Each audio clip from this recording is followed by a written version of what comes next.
Hello అందరికీ, నేను మీ సిరులు. సింగపూర్ అనగానే మనందరికీ ఆకాశాన్ని తాకే హైటెక్ బిల్డింగ్స్, అద్భుతమైన టూరిస్ట్ ప్లేసెస్ అని గుర్తొస్తుంది కదా. అలాంటి ఈ సింగపూర్లో నా సాధారణమైన జీవితం ఎక్కడ, ఎలా ఉంటుందో మనం ఈ వీడియోలో చూద్దాం. వెల్కమ్ టు మై ఛానల్ సిరులు ఇన్ సింగపూర్. ఈరోజు మన ఈ వీడియోలో హెచ్డిబి అపార్ట్మెంట్స్ చుట్టూ ఎలా ఉంటుందో చూపిస్తాను.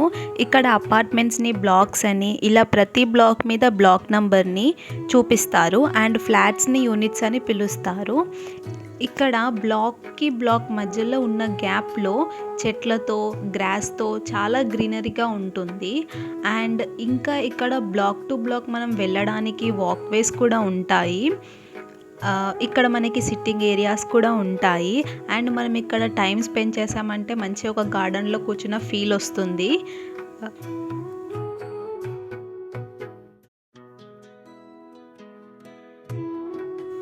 ఇక్కడ ఇలా పీస్ఫుల్ ఏరియాసే కాదు, ప్రతి కొన్ని బ్లాక్ సెంటర్లో చిన్నపిల్లలకి కూడా సూపర్ ఫెసిలిటీస్ ఉంటాయి.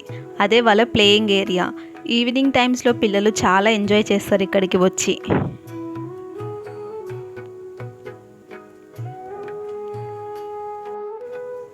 పిల్లల కోసమే కాదు, పెద్దవాళ్ళకి కూడా స్పోర్ట్స్ కోసం ప్లే గ్రౌండ్స్ ఉంటాయి.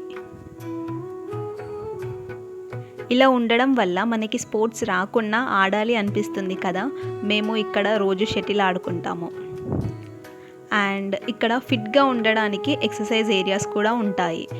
ఇలా ఉంటే మనం మంచిగా ఆడుతూ పాడుతూ ఎక్సర్సైజ్ చేయొచ్చు.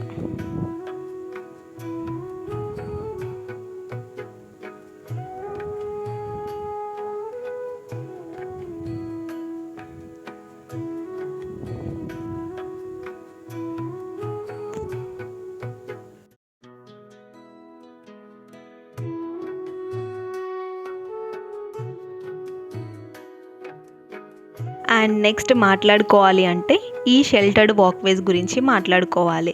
మనకి తెలుసు సింగపూర్లో వెదర్ అనేది అన్ప్రెడిక్టబుల్. ఎప్పుడు వర్షం పడుతుందో తెలియదు, ఎప్పుడు ఎండ కొడుతుందో తెలియదు.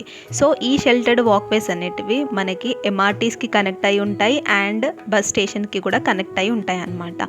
సో మనకి మనం ఇంట్లో నుంచి అంబ్రెల్లా క్యారీ చేసుకోకుండా బయటికి వెళ్ళామంటే ఫుల్ వర్షంలో మనం ఇంటికి తడవకుండా ఇంటికి వస్తున్నామంటే అది షెల్టర్డ్ వాక్వేస్ వల్లనే. నాకు సింగపూర్ వచ్చిన తర్వాత ఇది చాలా కొత్తగా అనిపించింది, అందుకే మీ అందరితో షేర్ చేసుకుంటున్నాను.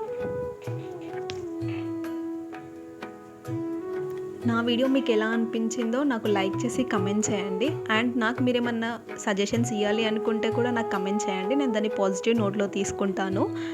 అండ్ అంతే ఈ వీడియో. Bye bye. Thank you for watching my video.